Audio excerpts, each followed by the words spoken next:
край родны, край прыгожы, мілы кут маіх дзядоў. Што мілей у свеце Божым гэтых светлых берагоў, дзе бруяцца срэбрам рэчкі, дзе лясы бары гудуць, дзе мядамі пахнуць грэчкі, нівы гутаркі вядуць. Гэтых махаў безгранічных, балатоў тваіх азёр, дзе пад гоман хваль крынічных думкі думае прастор, дзе ўвосень плачуць лозы, дзе вясной лугі цвятуць, дзе шляхом старым бярозы адзначаюць гожа путь. Вы уже ведаете, дети, что завітали вы у дом-музей великого белорусского песняра Якуба Коласа. Музей наш незвычайны. Чаму? Бо ён месціцца ў доме, дзе калісьці жыў Якуб Колас. Вось у гэтым катэджы, дзе знаходіцца музей, Колас пражыў свае 4 апошнія гады жыцця. У 1956 годзе ён памёр, і праз 3 гады у 1959 годзе адкрыўся музей Якуба Коласа. Ну, там, дзе вы вось распраналіся, дзе расчынялі дзверы, дзе рэчы свае вешалі, ведаеце, хадзіў калісьці сам Якуб Колас. Ён таксама там адчыняў тыя дзверы, і на тыя ж кручкі вешаў свае рэчы, і госці, да якія яго прыходзілі, таксама карысталіся. Мы там нічога не мянялі ў прыхожай, так усё і засталося, як было пры жыцці Якуба Коласа. Я думаю, што вам ужо сказалі ў школе, што ў гэтым годзе у Якуба Коласа юбілей. Яму спаўняецца 120 гадоў з дня нараджэння. Якуб Колас нарадзіўся ў 1882 годзе, 3 лістапада, у вёсцы Акінчыцы Стаўбцоўскага раёна.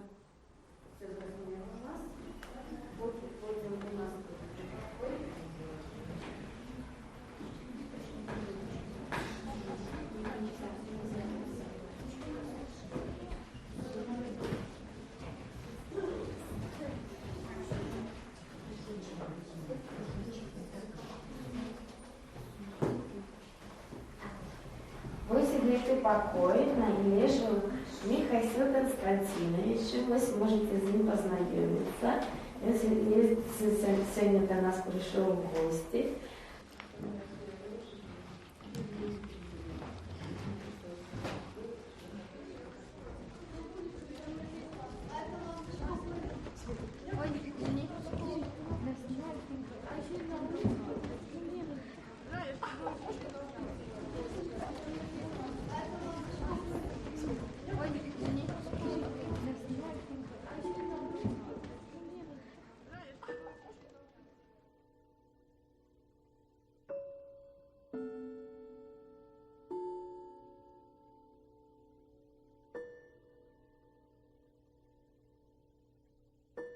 Значыцца, бацькі Коласа былі сяляне, ён з сялянскай сям'і.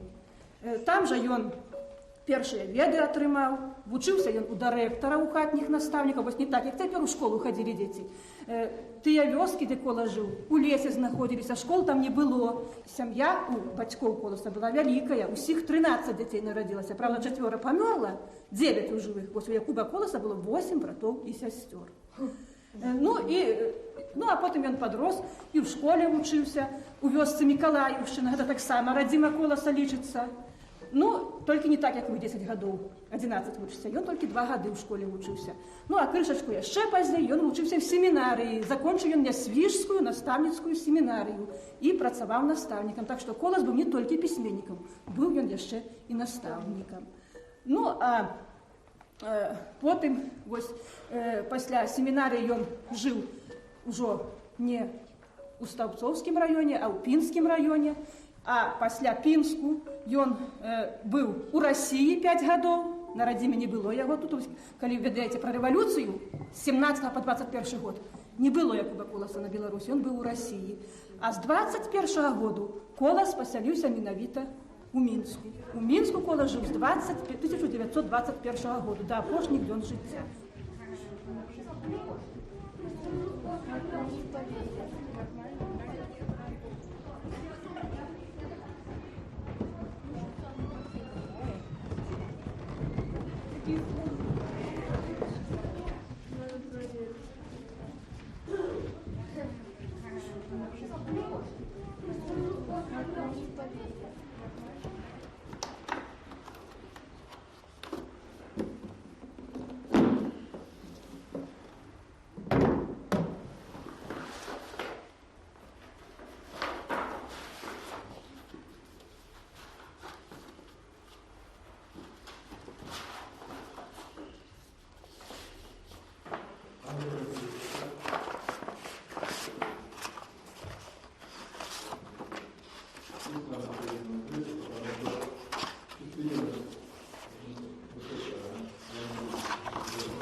1928 годзе стварылася Акадэмія беларуская, і праз год, у 1929 годзе, Якуба Коласа выбралі віцэ-прэзідэнтам нашай беларускай акадэміі. І амаль 30 гадоў, з 1929 года до 56 до апошніх днёў жыцця, Колас быў віцэ-прэзідэнтам нашай акадэміі. Ну і нашу акадэмію ў час вайны з Мінску завезлі ў Ташкент, там не было немцаў. Ну, Ташкент, дзеці, гэта наша краіна была, Савецкі Саюз. Ведаеце такую краіну? Да. Вось. Тады это была одна краіна, і, значыць, акадэмія беларуская працавала ў Ташкенце ў час вайны, і Колас там як віцэ-прэзідэнт быў. Калі закончылася ў 45-м годзе вайна, то Колас хутчэй вяртаецца на радзіму. І менавіта ён пасяліўся вось на гэтым месцы, ў 45-м годзе. Толькі, канешне, не ў гэтым катэджы.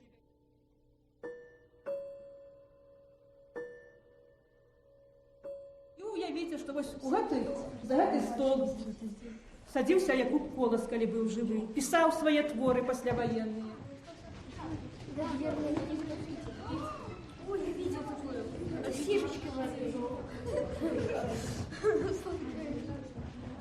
З ім пасяліліся таксама ў той хатцы два яго сыны. Не было ўжо пасля вайны некаторых членаў сям'і Коласа. Па-першае, яго сына сярэдняга Юрку, якога звалі, не было. Ён загінуў у 1941 годзе пад Смаленскам. І жонкі яго, Марыі Дмітровны, таксама не было, дзеці, з ім. Таму што Марыя Дмітровна памерла ў канцы вайны ў 1945 годзе ў Крамлёўцы, ў бальніцы.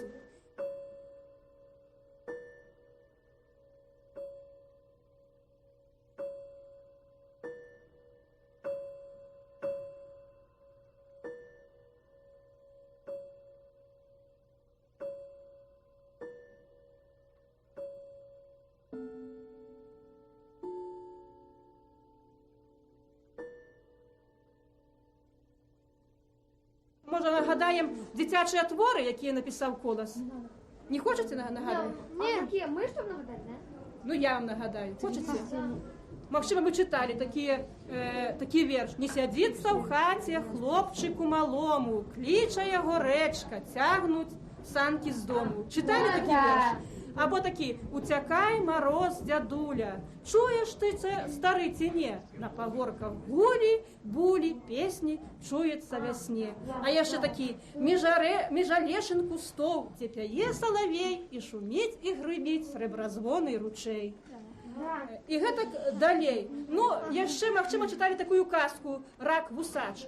Ну, пачнём мы казку так. Жыў ды быў на свеце рак, з доўгімі вусішчамі, з чорнымі вачышчамі, зыркімі лупатымі, шырачэзны ў шыі, клешні во якія, а як вусам павядзе, страшна зробіцца ў вадзе.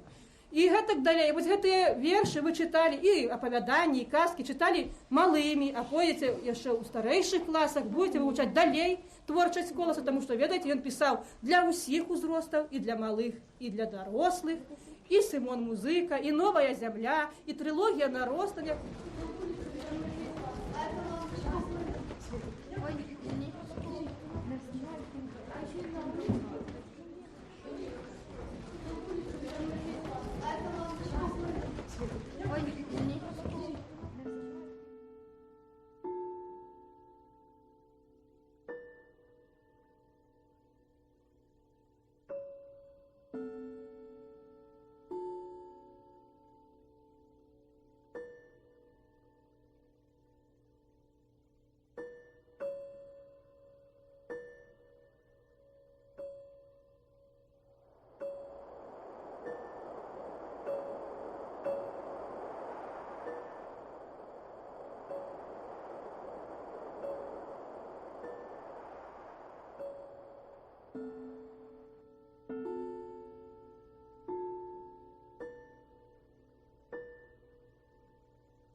кабинету почнем, Теня.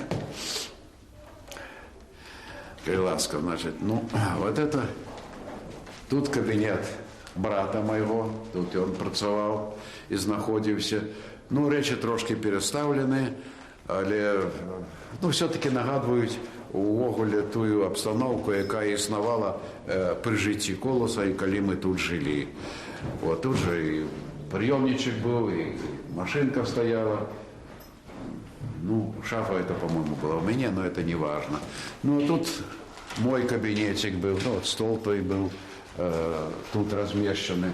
А вот это обстолевание, это с першего поверху, там, где была столовая. Ну, а ранее до этого дома, коли тут старая хата стояла, так само много было наведвальников. Была печка с кафлею такой, не глазурованной. Вот. И там росписи робили наведвальники. По-моему, початок поклав Городецький. И он, здається, так написал: «Внимая мощным жизни гулом, сын Белоруссии, друг России, живи так долго, чтоб Джабула в борьбе с полетом дней осилить». Ну и других. Липатова я помню, других я уже не памятаю. Это академика нашего, вице-президента. Так, хоть я и не хожусь в пророки, но знаю, что же говорить, что Колос вечно будет жить. А я прочитал все эти строки. Хоть я и не хожусь в пророки, но знаю, что же говорить, что Колос вечно будет жить.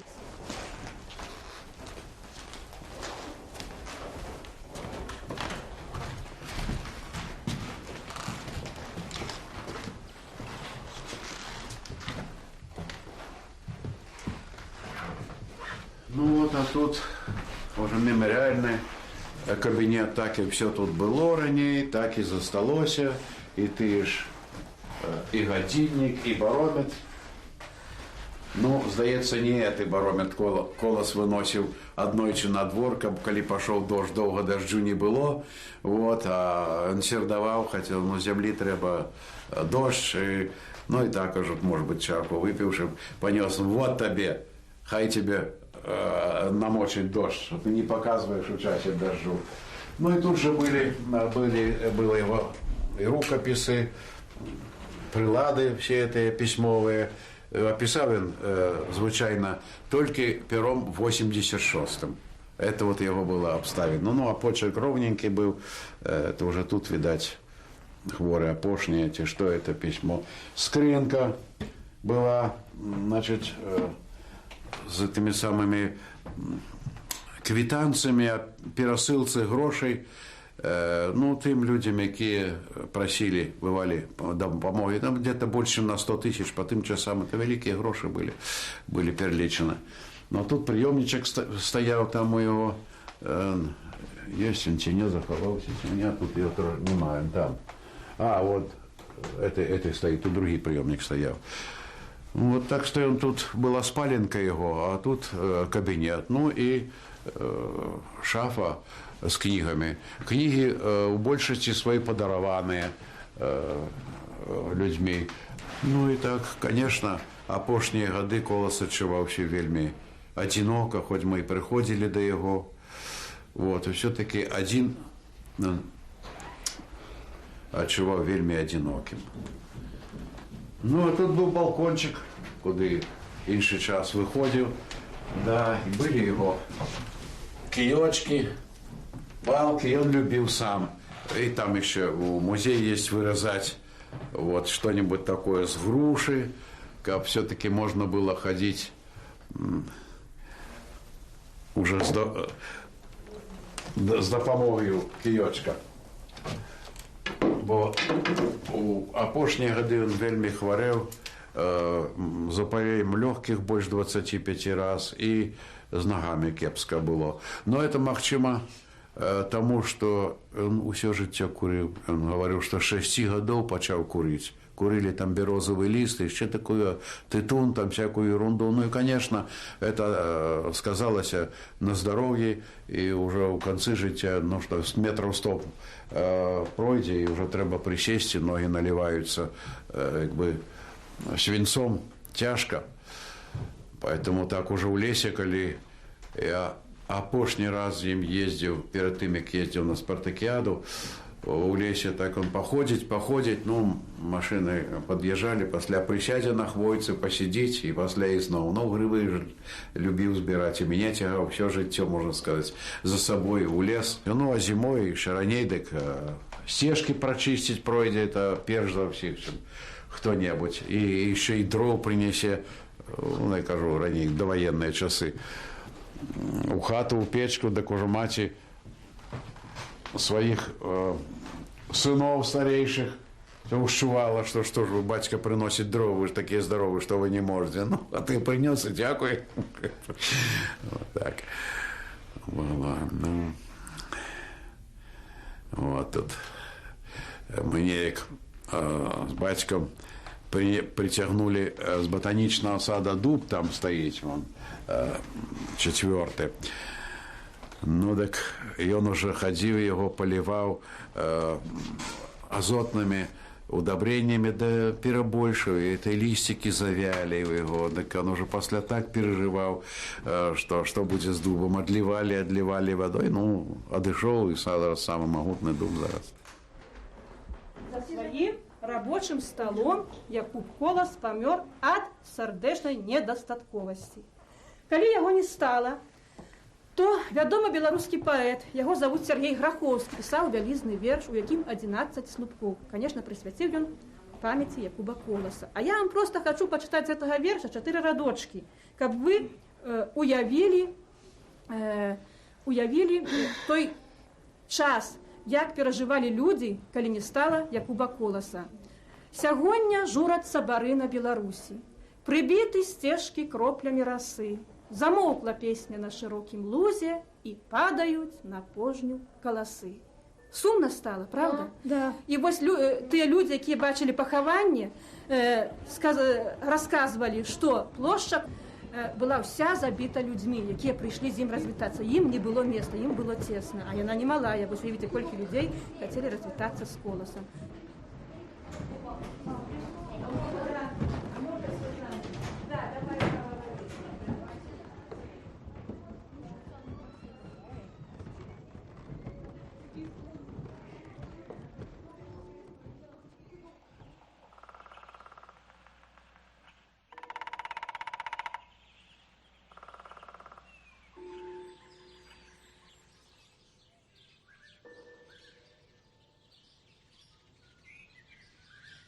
Між нил дорожкою слепою иду я мерною ступою и разглядаюся кругом.